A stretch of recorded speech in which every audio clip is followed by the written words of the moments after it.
members of faculty in our wonderful College of Arts and Sciences here at USD, who happily took up the invitation to share their expertise and throw light on this most difficult and contested of concepts.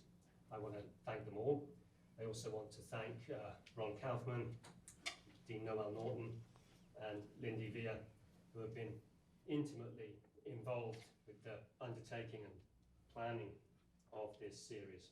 And with so much else, of course, here at the Humanities Centre, enormous thanks to each of you. You really are the best.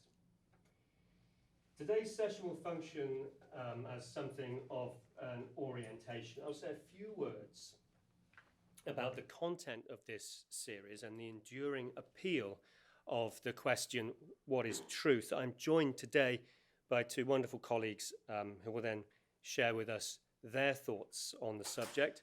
Dr. Malachi Black is Assistant Professor of English, PhD from the University of Utah. He's also an accomplished and award-winning poet. His first collection, Storm Toward Morning, being described as, and I quote, both visionary and accurate, true to physics and metaphysics at the same time. I think it's a lovely line. Dr. Mark Peters was educated at Georgetown University and subsequently received his PhD here at USD. He is Director for Mission and also operates a leadership consulting firm which serves individuals and small businesses. Thank you both for being with us here today. Those of you who have been attending these sessions since February of last year will know how this series originated. Our intention has been to focus on those ideas, beauty, goodness, and truth, the ideas that constituted the very basis of USD when it was founded in 1949.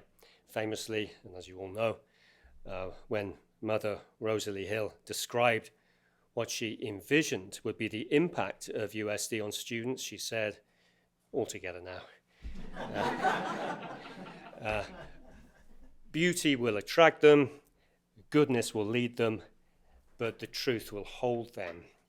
Our series is therefore something in the nature of an act of collective self-understanding, an investigation into who we are and what we are as a university. In this act, and in the time we've taken over it, it's hoped that something of the complexity of these notions is revealed. As we saw in the first two series, neither beauty nor goodness is a straightforward or uncontroversial idea. Each, rather, is an essentially contested concept, open to multiple interpretations, and possessing indeed a veritable rainbow of meanings. The same, of course, can be said of the idea of truth. The complexities, the difficulties of this matter are infamous and find the most memorable expression in the exchange in the Gospels between Christ and Pontius Pilate. Here it is. This gorgeous painting by Nicolai Gray. This is from the Gospel of St. John, chapter 18, verses 37 to 38. Pilate therefore said unto him, this is in the gorgeous King James Version, the only version of the Bible that should ever be read. Pilate therefore said unto him, art thou a king then? Jesus answered, thou sayest that I am a king, to this end was I born, and for this cause came I into the world, that I should bear witness unto the truth. Every one that is of the truth heareth my voice. Pilate saith unto him, what is truth? Now, it's important to know that Pilate's question, as everyone knows, is not some opening gambit in a hoped-for philosophical discussion with Jesus about the nature of truth. From Pilate, it's a rather rhetorical question, perhaps even a sneering one. Pilate just walks away after saying it. John tells us in the next verse, when Pilate had said this, what is truth, he went out. So when you are like asking a question and then leaving. Pilate's attitude here is interesting. Many people see it as an obtuse failure to recognize that he was in the presence of truth itself. And here remembers Christ's words, not just that he witnesses unto the truth, but that he is himself the truth. I am the way, the truth, and the life, and so on. So one could feel that Pilate is a sort of, if not a villain, but someone who's obtuse and unseeing. A number of philosophers, on the other hand, have seen in Pilate's response something deeply incisive, almost heroic. Here, for example, is Friedrich Nietzsche. Is something to aspire to in your last days. This is Nietzsche on his deathbed, of course, and in Antichrist, that remarkable final work. Nietzsche says, do I still have to add that in the entire New Testament there is only one solitary figure one is obliged to respect? Pilate, the Roman governor. The noble scorn of a Roman before whom an impudent misuse of the word truth was carried on has enriched the New Testament with the only expression which possesses value, which is its criticism, its annihilation even. What is truth? I very much like the hyperbole of this passage, this thing. Only one figure worthy of respect. It reminds me of this wonderful passage in Schopenhauer, where Schopenhauer says there's only one true story in the entirety of the Bible, only one of it. And that's the story of the fall of Adam and Eve and the resulting curse upon all subsequent generations of humanity. That for Schopenhauer feels true. This is because life is so bloody awful that it feels to each one of us that we are being punished for something that we didn't do. Why is it so terrible? I didn't do anything, and yet I'm being punished. This is what Schopenhauer brings out of the story of the fall. And again, that kind of hyperbole from the Schopenhauerian Nietzschean tradition. From a very different tradition in philosophy, and with a very different purpose in mind, we have this other Pilate appreciative remark, this time from the great J.L. Austin. He is seen enjoying himself in England, Oxford, in the 1950s. What fun they had. This is from Austin's famous paper on truth. What is truth? Said jesting Pilate, and would not stay for an answer. Pilate was in advance of his time. For truth itself is an abstract noun, a camel, that is, of a logical construction, which cannot get past the eye even of a grammarian. We approach it, cap and categories in hand. We ask ourselves whether truth is a substance, the truth, the body of knowledge. Note the capitalization there, this is important. Or a quality, something like the color red, inhering in truths, or a relation, correspondence. But philosophers should take something nearly their own size to strain at. What needs discussing, rather, is the use or certain uses of the word true. And then this sort of archetypally Austinian piece of japery. In vino, perhaps, veritas, but in a sober symposium, verum. I just want to bring one thing out of this fascinating passage. Austin, in part, is alerting us to the contrast between a rarefied metaphysical conception of truth, what Jesus perhaps means when he speaks of himself as the truth, or as being a witness to the truth, and a more workaday, civilian sense of the word true. The word truth, in the former rarefied sense, has a kind of mystique about it. It seems surrounded by an aura.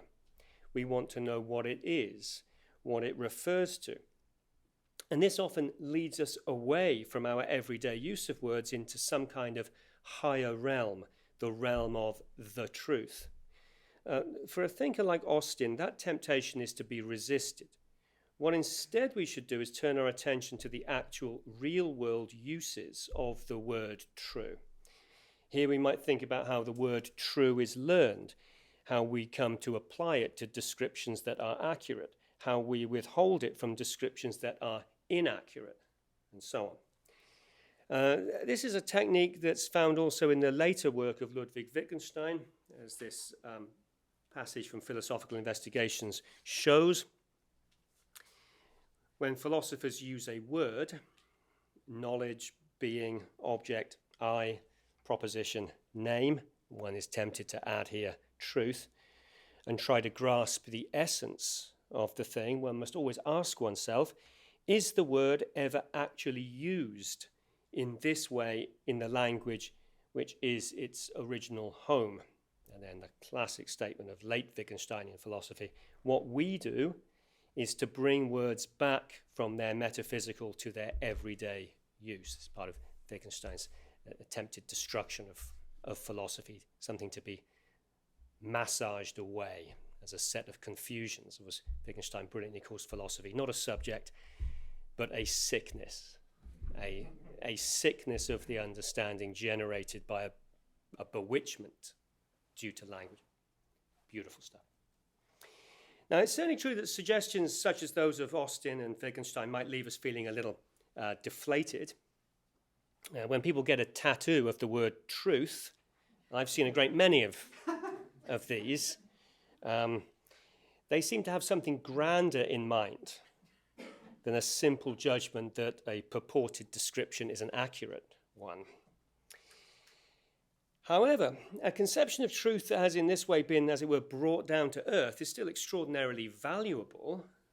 Metaphysical pronouncements are very difficult to understand, after all.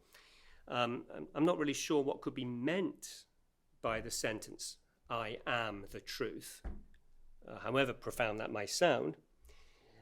A clearer and more usable idea of truth might indeed be more helpful to us than some grand metaphysical notion. This may particularly be so in a time such as ours, one sad feature of which is its rather blasé attitude towards truth and falsity. Now, there's a lot of blame to go round there. Intellectuals enamored by postmodernism should not escape criticism, but it is, of course, the loosening of a concern for truth amongst our politicians that has probably had the most corrosive effect in recent years. It is easy, sadly, it's really very easy to single out members of the current administration for rebuke. The endless, unstoppable distortions of reality, the fabrications, the falsehoods spewed out by Rudy Giuliani, Kellyanne Conway, the President himself. Thank you for being here during the State of the Union, by the way. I mean, this is all really appalling stuff. But the Republican Party isn't alone, of course, in their loosening of the reverence for truth-telling. The sad reality seems to be that anyone captivated by some grand political vision can be ready to downplay truth when it clashes with an ideological commitment. Many people were troubled when the rising star of the Democratic Party, Alexandria Ocasio-Cortez, responded to being fact-checked in real time with these words. She said, I quote, I think that there's a lot of people more concerned about being precisely factually and semantically correct than about being morally right. And here you've got this battle, you see, between a moral commitment, political moral commitment, and matters of factual accuracy. Now, this shouldn't really need to be stressed, but a slippage away from being concerned with facts, accuracy, and with truth should always be something to be resisted. The philosopher Hannah Arendt, the brilliant picture of Hannah Arendt, saw such a phenomenon indeed as constituting the first step towards totalitarianism. He says, the ideal subject of totalitarian rule is not the convinced Nazi or the convinced communist, but people for whom the distinction between fact and fiction, i.e. the reality of experience, and the distinction between true and false, i.e. the standards of thought, no longer exist. The first thing then to be said about the value of this semester's series is that we are dedicating a considerable body of weeks precisely to that thing that is in danger of being swept aside, namely truth. And in the weeks that follow, we look at theories of truth advanced by a range of philosophers, the question of truth in religion, in science, in mathematics, in art, and in fiction, and we will devote considerable time to the perennially vexed relationship between politics and truth. As I said, all of this is by way of introduction. I'm now delighted to ask Dr. Peters to take up the oar and to give us his reflections on the idea of truth. Thank you, Mike.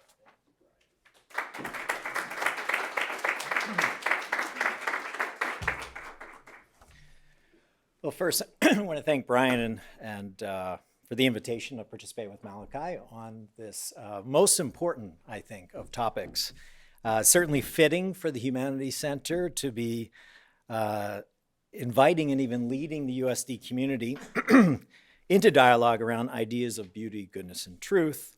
And as Brian was going to prompt you to sing our story that you know so well, the founding vision of Mother Rosalie Hill, of beauty attracting our students, the goodness, the way I understand it, the goodness of our faculty, our staff who are here for them, holding them and inspiring them, gently challenging them to seek truth in their life.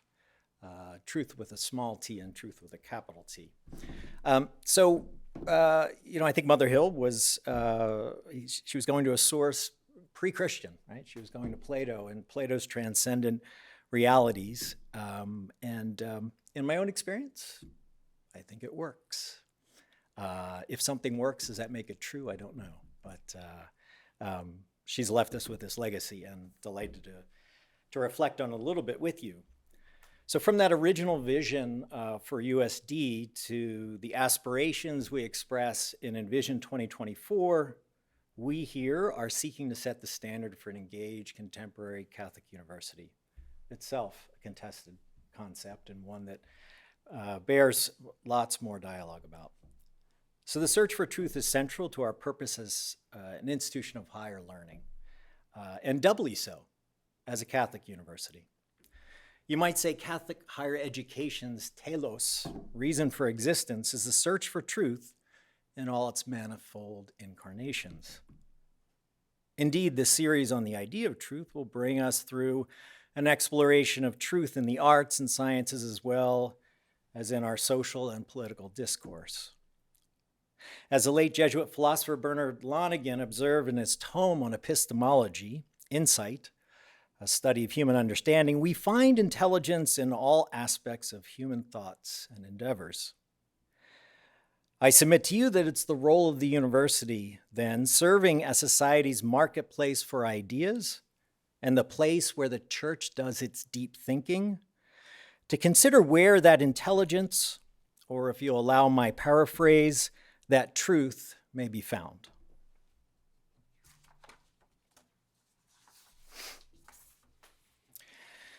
In our own time, as Brian alluded to, the search for truth is now more important than ever. Truth, or perhaps the trust a commitment to truth brings, underpins all of our shared life together. Not simply in politics, but also in economics. Indeed, commerce can become too risky and therefore too costly to justify when trust is significantly eroded. Trust precedes prosperity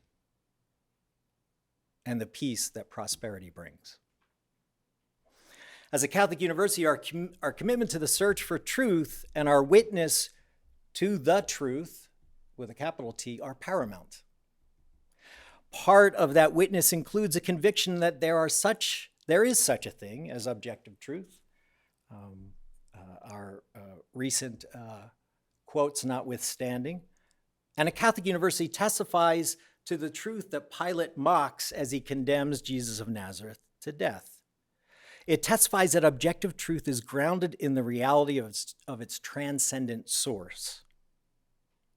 The ground of reality, the ultimate source of all that is beautiful, good, and true.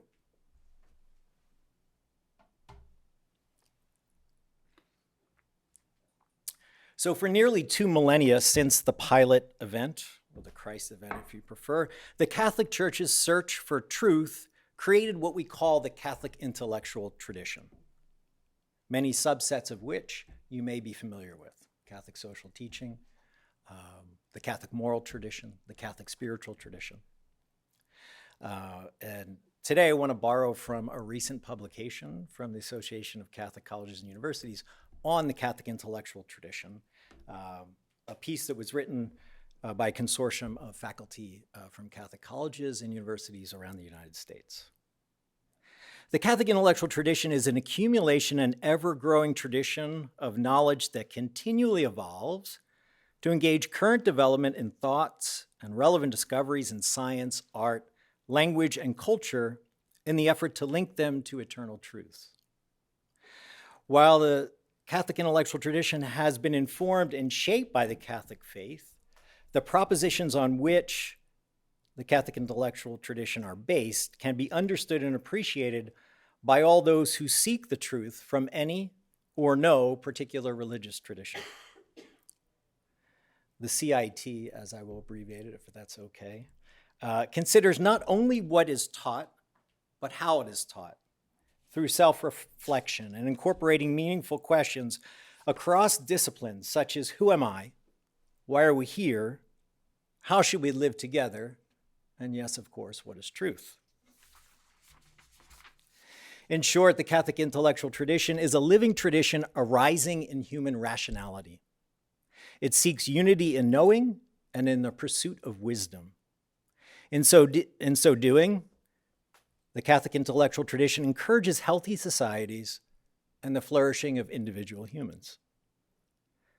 The CIT embraces the fullest thinking the world has to offer, providing the opportunity Catholic colleges and universities to participate in and to contribute to scholarship and society. Naturally, the Catholic intellectual tradition has a lot to say in response to Pilate's query. Two foundational principles serve our purposes well today: commitment to universal truth and the compatibility of faith and reason.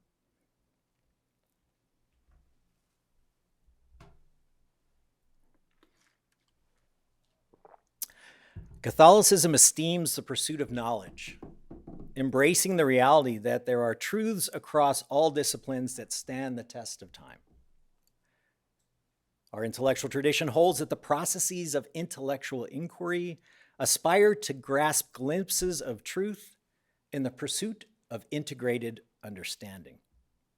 The ultimate end of intellectual activity in the Catholic tradition goes beyond the mere grasping of individual facts, to find deeper principles and meanings, including truths about the nature and purpose of human life.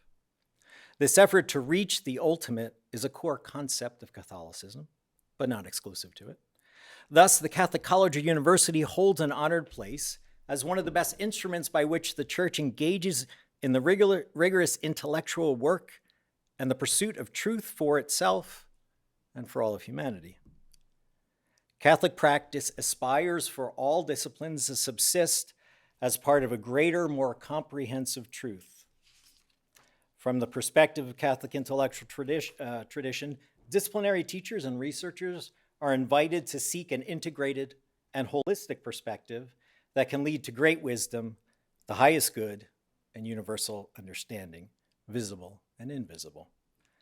On Catholic campuses, faculty and students are called to engage in philosophical, historical, scientific, social, and linguistic study, as well as the study of the professions, to enlarge understanding, enrich their own lives, and serve humanity.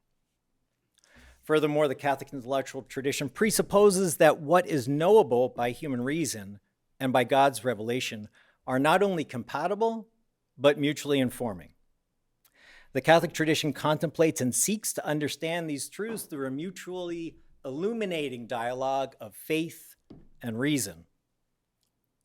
In the Catholic Christian tradition, faith and reason illuminate each other equally.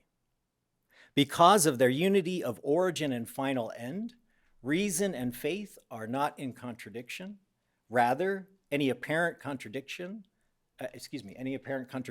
are an invitation to pursue fuller understanding. This highlights the need for openness and persistence in the patient quest for knowledge. Skeptics sometimes argue that faith cannot be reliable as a source of knowledge, for it is inherently personal and subjective. This assertion misunderstands the Catholic understanding of faith. Faith is itself a form of knowledge. Although the scientific method and tightly reasoned philosophical argument are both powerful tools to extend the human mind, the Catholic intellectual tradition recognizes the limits of rational inquiry and its potential for error.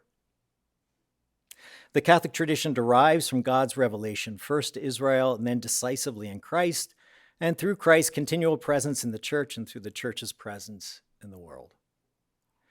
It is a living tradition that is not static, but grows through sustained contemplation and action, as well as the interplay of faith and reason. The strength of the Catholic intellectual tradition is that it can develop from many sources and integrate every human truth in relation to what has been divinely revealed. The promise of the unity of faith and reason creates an opportunity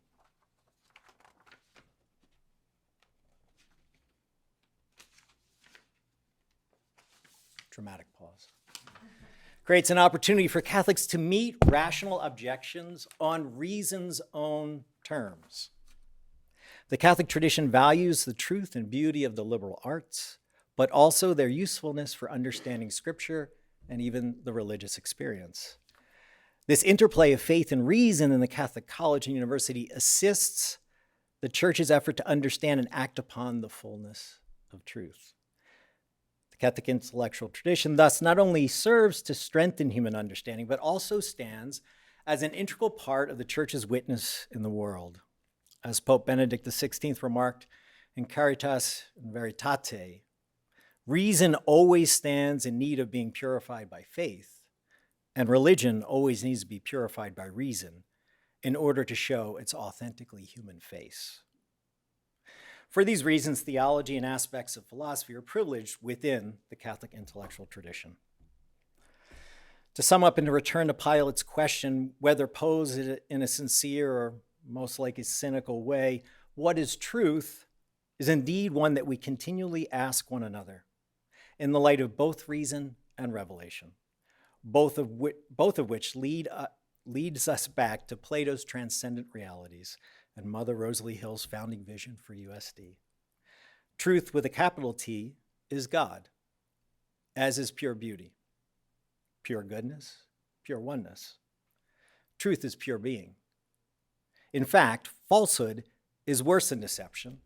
It is quite literally nothing or no thing when viewed in the light of eternity. Once bathed in the light of rigorous academic scrutiny, anything that does not participate in the truth does not last. To borrow a bit from Shakespeare to close, truth indeed will out. Accessing the richness of the Catholic intellectual tradition will hasten truth's appearance in our midst and our recognition of it as such. Thank you. Phenomenal presentations. It's an enormous pleasure to be here. I'll reduplicate my thanks to Brian as director of the Humanities Center for having me this afternoon, and I want to echo his thanks to Noel, to Lindy, to Ron, and everyone associated with the Humanities Center for making this afternoon possible. It's exciting for me to be part of the welcome session, as it were, to the final series. I think my presence here, I want to begin by asking for a little audience participation. Please hold those for now, but what I'd love is for them to be distributed approximately around the periphery, and each of you at the end will join me in reading one line from this poem. So what's critically important at this moment is just to try to remember. I see things are going in an unusual way, not quite as I expected. This is good for me. But if you can remember who gave them to you, that way we can have an approximate sense of sequence. So Paul, it looks like maybe they ended with you on this side, is that right? So wherever they end on the other side, Paul, you'll follow that person. When we get there, this will be our culminating event. Okay, so I represent the possibility of truth or the potency of truth through the medium of aesthetic language or poetic language, and that's really how I want to approach the matter this afternoon. Obviously, or maybe not so obvious to you, but when I thought about it, of course, the first thing I thought about is the most discussed, arguably most celebrated, and maybe even most contested claim about the nature of truth from the canon of poetry. And that comes from Keats's Ode on a Grecian Urn. This is toward the end of the poem. And he's speaking about the second person, the addressee here is the urn itself. When old age shall this generation waste, thou shalt remain in midst of other woe than ours, a friend to man, to whom thou sayest, beauty is truth, truth beauty. That is all ye know on earth, and all ye need to know. It's a beautiful and uplifting sentiment, I think. In this interesting case, the quotation marks are pretty central here, and I'll say that's itself a debated issue. In the first edition, they're where they are located in what I'm quoting for you now. In later editions, the attribution to the urn, the language of the urn, the communication from the urn, indeed the inscription on the urn, is elaborated so that the urn is saying, this is all you have to know. But in this version, it's Keats interpreting the claim of the urn and making this as an assertion that this is all we need to know. So it's Keats as a Platonist to some degree, making the case that beauty and truth and goodness, much as Mark asserted, are indistinguishable and mutually reinforcing. This, of course, elevates poetry significantly. It's constantly true, the only truth, the unmistakable, unambiguous truth. But if you're doubting the legitimacy of that as a claim, you are not alone.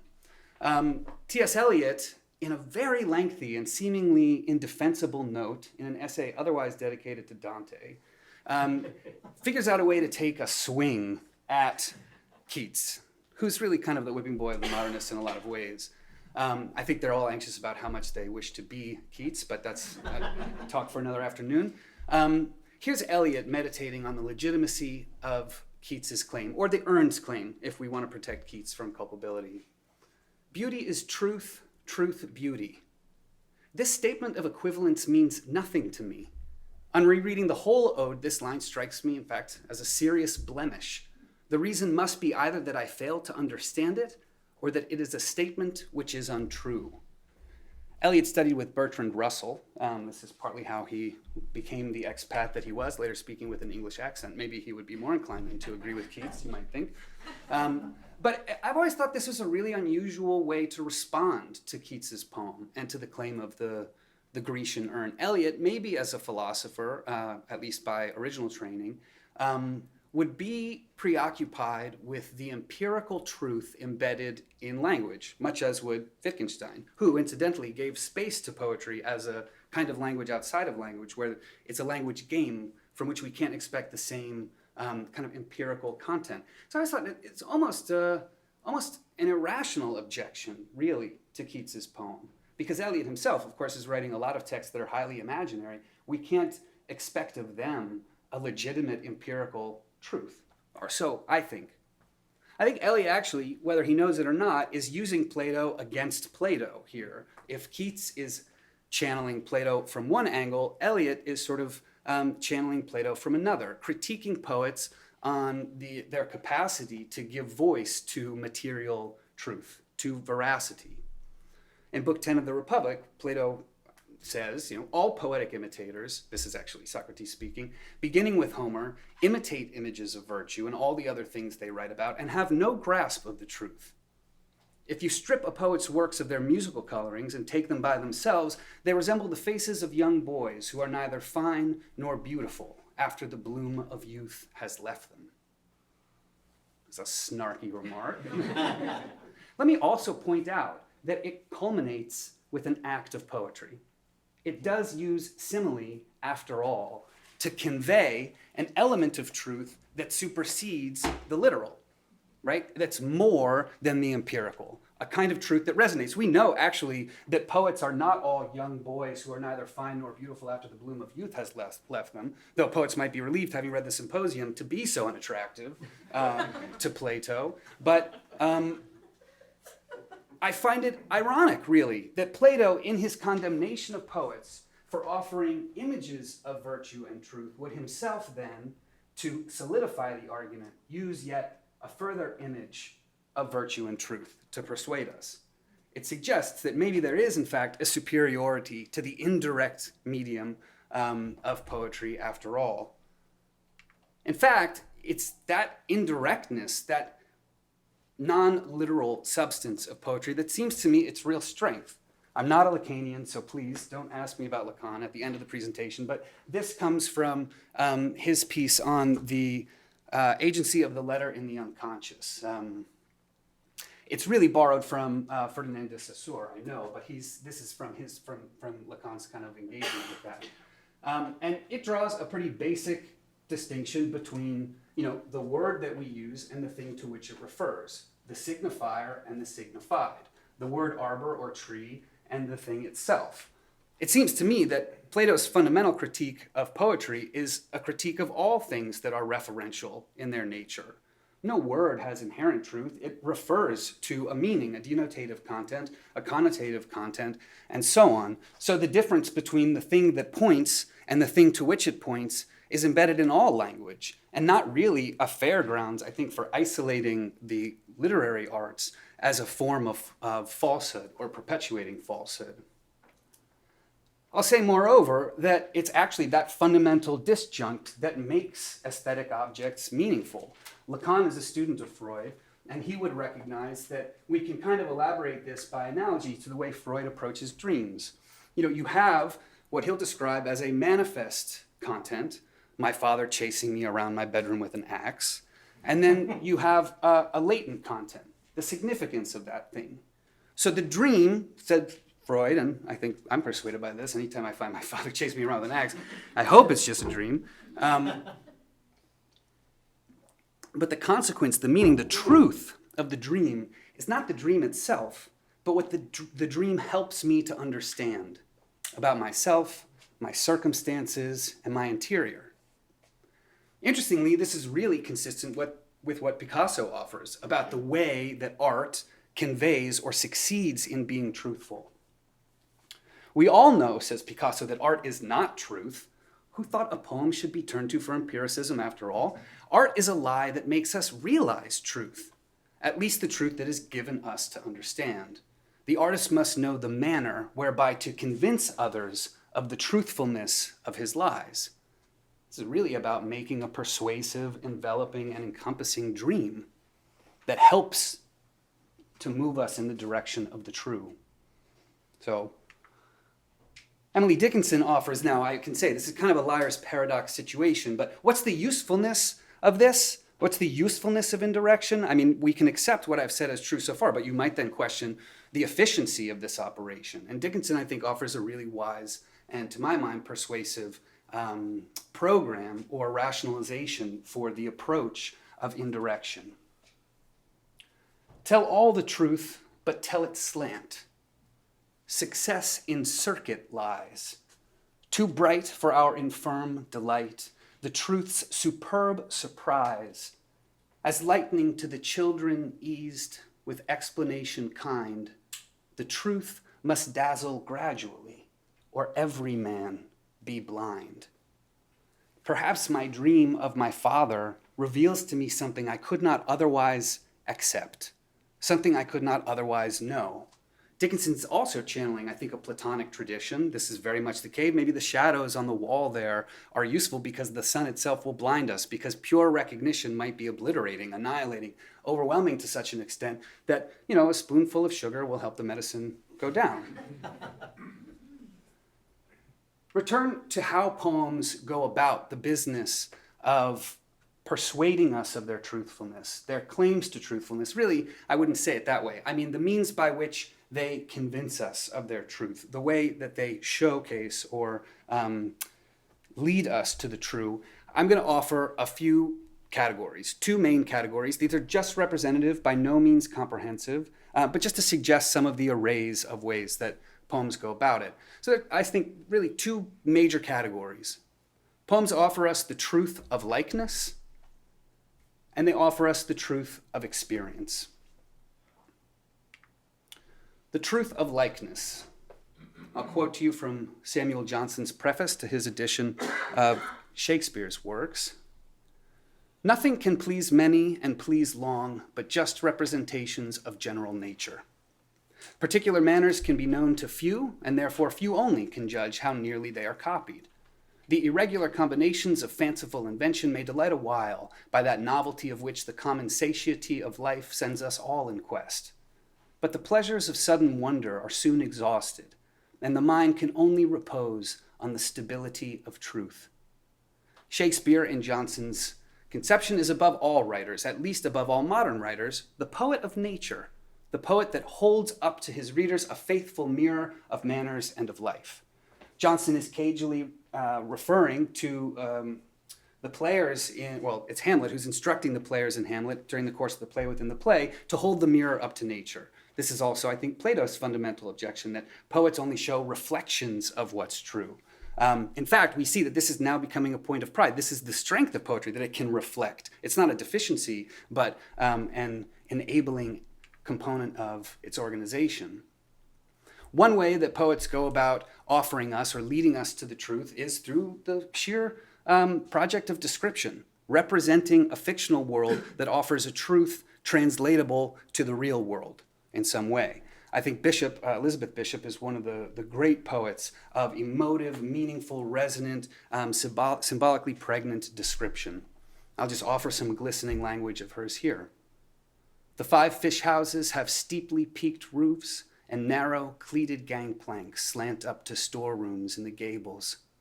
All is silver, the heavy surface of the sea swelling slowly as if considering spilling over is opaque.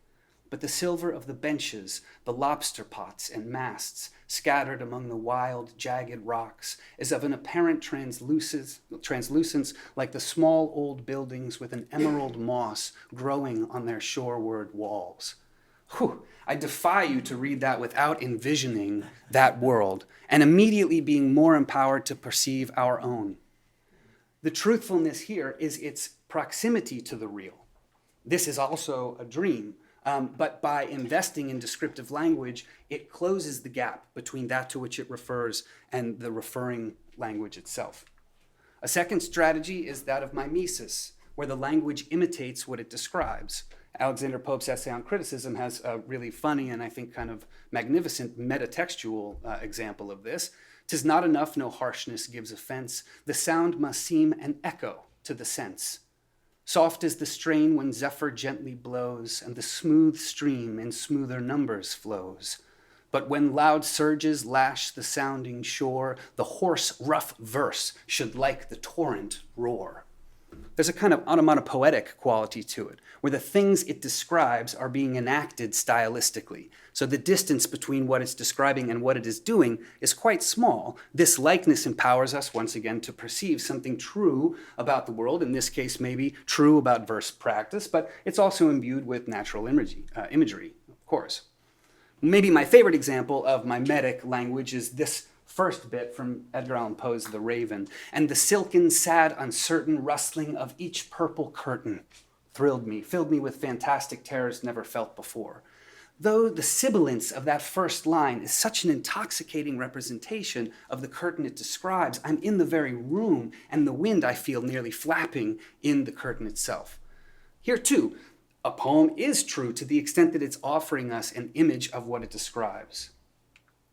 And finally, I would say poems offer us truth by comparative means. This would be analogic or conceptual, by showing us how one thing resembles another and reinforcing our understanding of each of those things. Marvell in the Garden offers us a kind of metatextual example. Forgive these canonical cases that are metatextual. I just geeked out so much I couldn't protect myself from including them. The mind, that ocean where each kind does straight its own resemblance find. He goes on to have transcendent experience in the aftermath of this language, but for the moment at least, we can accept the mind as a place where things are mirrored by their resemblances. We do. This is, in fact, I think Walter Benjamin's main claim for the civilizing nature of the human mind. If we couldn't perceive the likeness between form and constellation, the stars, if we couldn't engender narrative through comparison, we'd be at a fundamental loss. My favorite simile of all time is from Book 8 of the Iliad. This is really exciting to me because it's going to compare one thing to another, but the legitimacy of the comparison or the elaboration of the comparison is pretty vast. We see that the quantity of stars and fires are the same, the time at which we would encounter them, their brightness, and their location are all identical. So in this comparison of fire to star, or fires to stars, we see that their relevance, their overlap in the Venn diagram of their realities is considerable. "As when in the sky the stars about the moon's shining are seen in all their glory, when the air has fallen to stillness and all the high places of the hills are clear and the shoulders outjutting and the deep ravines as endless bright air spills from the heavens and all the stars are seen to make glad the heart of the shepherd. Such in their numbers blazed the watchfires the Trojans were burning between the waters of Xanthos and the ships before Ilion. So this presents us with a certain truth about the perceived fires, granted these are fictional, and the quantity of stars, again reducing the arbitrariness of style and language. So the second bucket I will present to you would be the truth of experience. Keats, in a letter to J.H. Reynolds, claims that we can judge no further but by larger experience. For axioms in philosophy are not axioms until they are proved upon our pulses. We read fine things, but never feel them to the full until we have gone the same steps as the author. So poems distill human experience, again, reducing the arbitrariness of their madeness, their constructedness, and pointing us toward the truth of human experience. Now, I'd quibble with Keats a little bit here, and I think Donald Hall does, that we have to have gone the same steps as the author in order to understand. That's kind of he's talking about Wordsworth in this particular letter, and that's kind of his argument. Is like, I can't really be sure about the legitimacy of all that he said because I haven't lived his life. I think Donald Hall helps us to understand that in actuality, literary texts enable us to inhabit the experiences that they distill and disclose. In the act of reading, says Donald Hall, the reader undergoes a process which resembles, like a slightly fainter copy of the original, the process of discovery or recovery that the poet went through in her madness or inspiration. It's translatable to our own experience, having a literary experience. Since every one hath every one shade, and you, but one, can every shadow lend. Speak of the spring and foison of the year, the one doth shadow of your beauty show, the other as your bounty doth appear, and you in every blessed shape we know. In all external grace you have some part, but you like none you for constant heart. It's magnificent to see this speaker thinking through the possibilities, the very obsession or interrogation of the nature of this object of love presents us with the experience of love in a way that I think resonates with our own experience. Experience is not, after all, less than an experience in itself. So one thing poems do is they disclose or memorialize circumstantial experience, truths about time and space, details of a day, of an era. I do discourage in general my students from reading novels to figure out what life was like at a particular time and place, just because I think there are other sources that help them understand. But it's really animating of moments in time. This is Frank O'Hara's elegy for Billie Holiday, The Day Lady Died. It's 12:20 in New York, a Friday, 3 days after Bastille Day. Yes, it is 1959, and I go get a shoe shine because I will get off the 419 in East Hampton at 7:15 and then go straight to dinner, and I don't know the people who will feed me.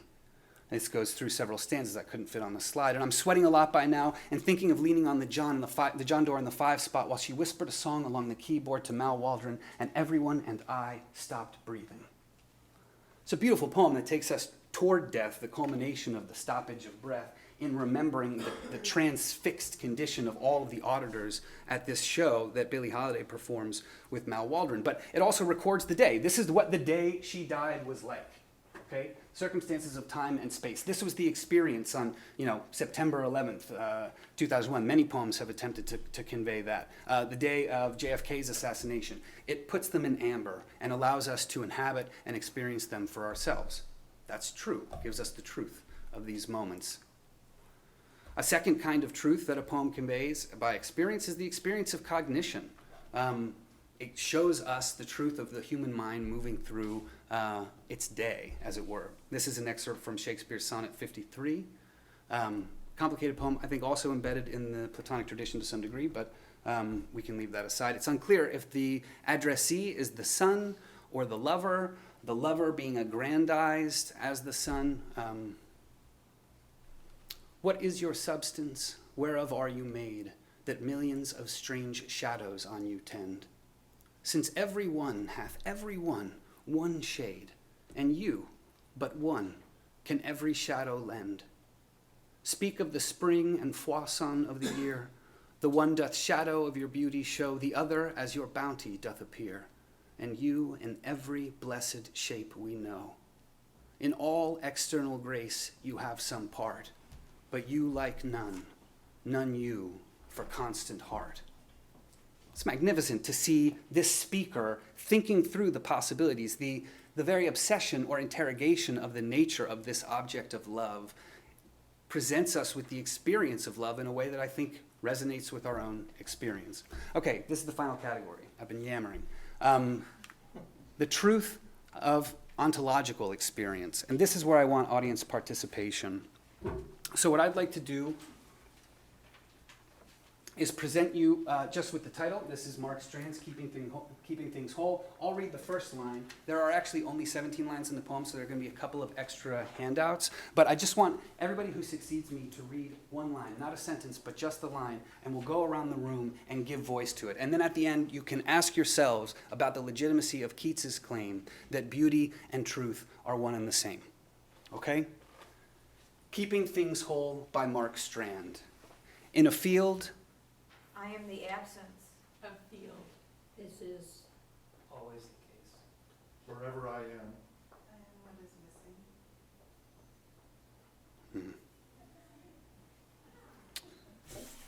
when I walk. I part the air. And always. The air moves in. can we get the whole poem on the board?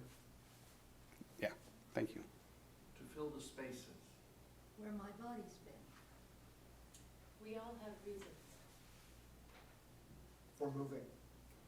I move to keep things whole. Well, thank you for your participation. I appreciate it, and thank you for your attention.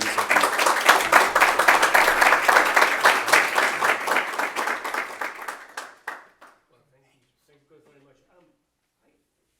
I would like to keep our usual Q&A reflection period relatively short today because we have Southern California's finest wines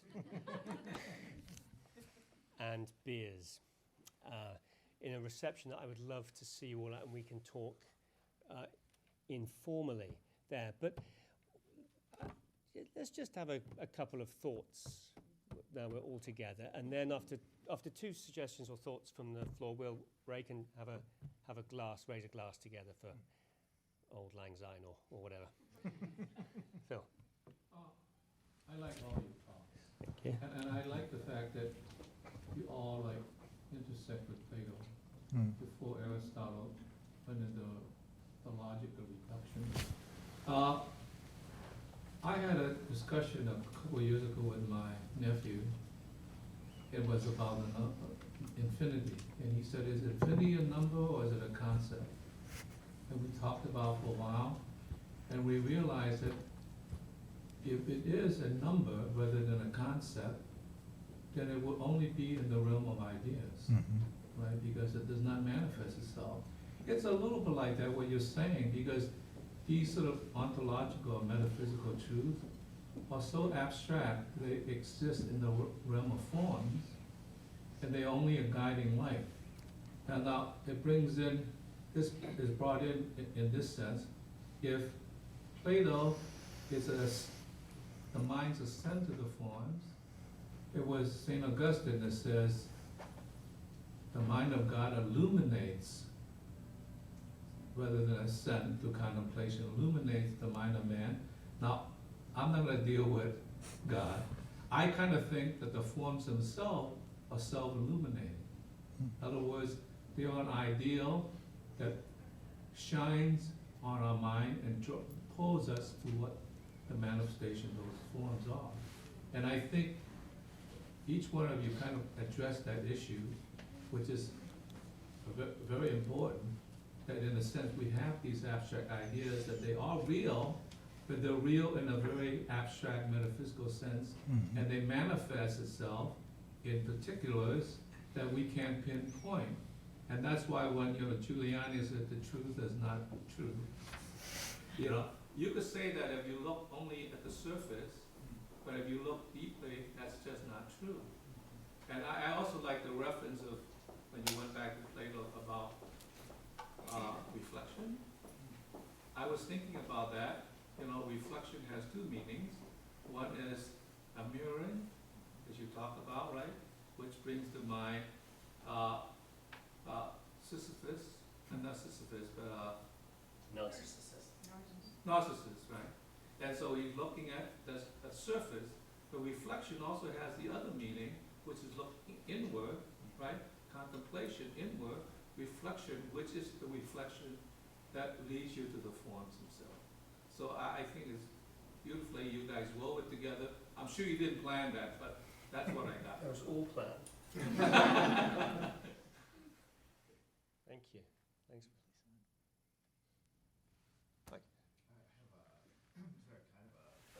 Question going back again to Plato, thinking about the remarks that Malachi was kind of playing off of in the Republic, where Plato is, I think, kind of clearly being uncharitable to the poet. In the Apology, I've always been struck by the perhaps tension between what he says in the Republic about the poets and what he says in the Apology. So when he famously is kind of explaining why he becomes kind of an object of hostility in Athens after he's gone around and proven to people that they're unwise, he first kind of says, I went and talked to the politicians, the phrase that he uses there, so they had nothing to say about the noble and the good for human beings. It's pretty clear in every translation, they had nothing to say about the noble and the good for human beings. After that, he moves to the class of the poets, and he says the poets said many, many good and noble things, right? But he still has a criticism of them. The problem is in this case that they catch the truth, but they can't reflectively, or they don't reflectively explain the truth, which of course is something quite different from what you've done in this case, is to kind of give a reflective account of the way in which poetry discloses truth. I was kind of wondering if you've ever thought about that portion of the Apology, and if it kind of has any ability to kind of rehabilitate the ordinary way that we interpret Plato or being critical of poets. Mike, at the risk of sounding anachronistic, I don't think it's ridiculous to conceive of the producers of aesthetic meaning, or poets specifically, as media.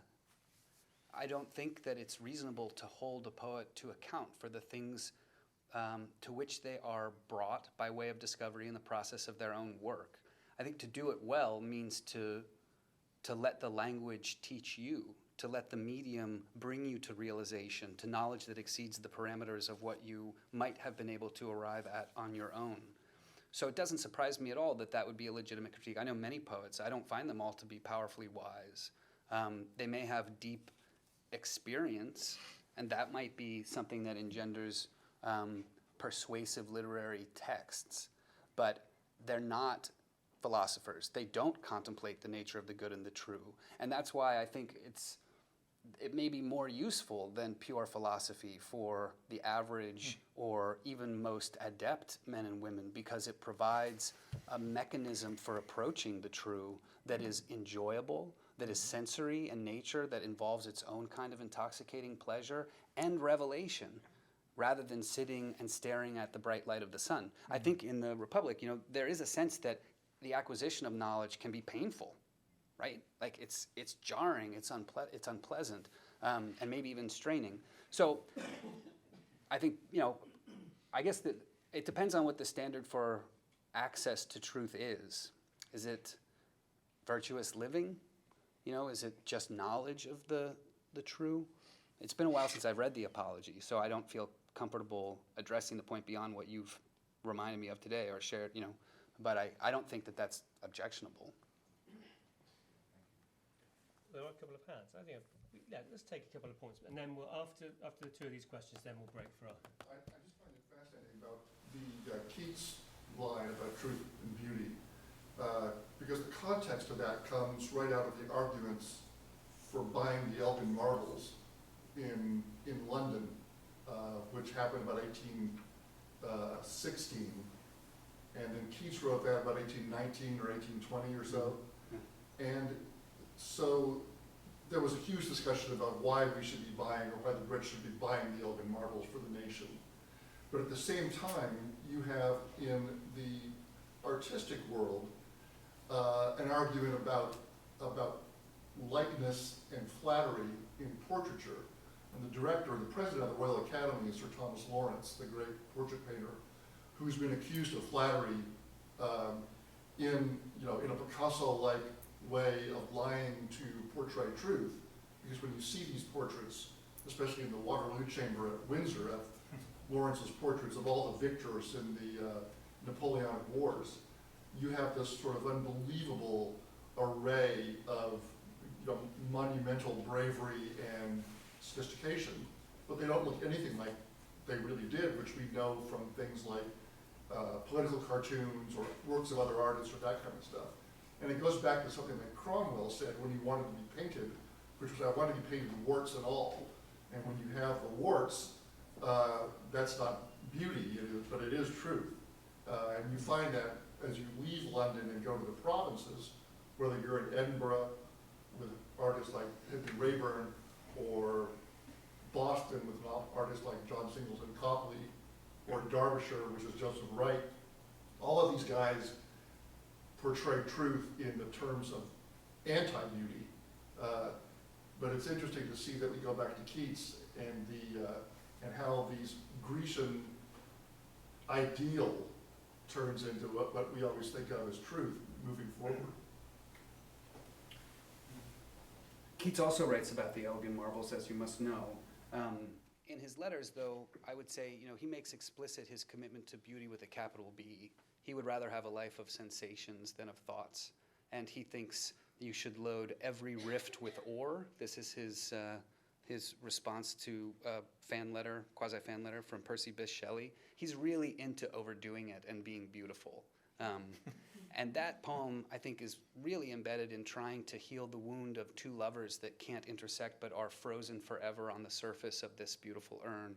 And they should take solace in the fact that they will be forever together, even if they can never be unified. But it's fascinating to know more about the context. Absolutely.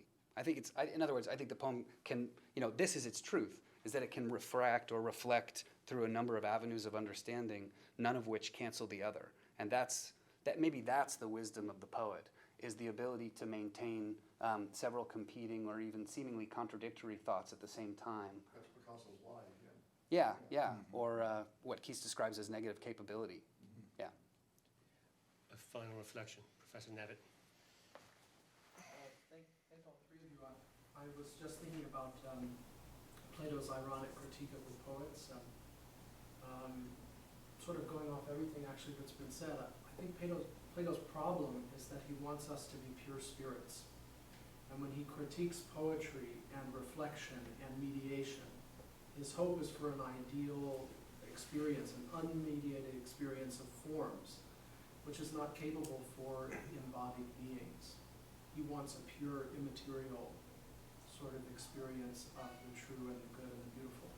But to be an embodied spirit just is to have a mediated existence, right? You and I cannot have an unmediated contact, but only a mediated one. I can't have any unmediated knowledge in a body. It just is a medium. You see what I mean? And this is why I think in the end, Plato and none of us can do without poetry. Why has he got to use the images? Because that's the only way to address an embodied spirit. And that's why even philosophers can't do without poetry, or at least I can speak for myself. I can't live without poetry. I can read prose all day, the driest prose even, and think it's all true. But I have to read poetry in order to really believe it, in order for it to come to life for me. I loved the quote, I can't remember who it was, but to have the proof on your pulse, that's poetry. That's the proof on your pulse, right? It isn't the prose syllogism. It's the life behind it, right? It's the fire behind the syllogism.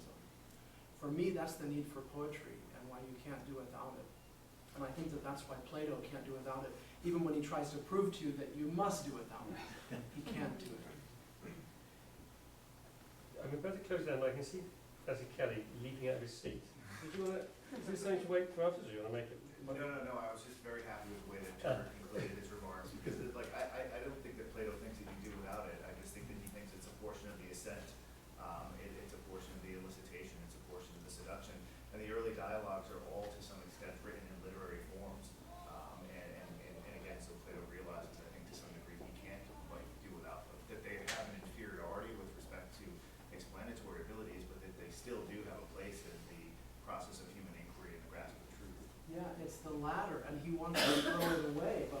equivalent is we are the ladder. You can't throw it away. Later. Well, a couple of things just to say.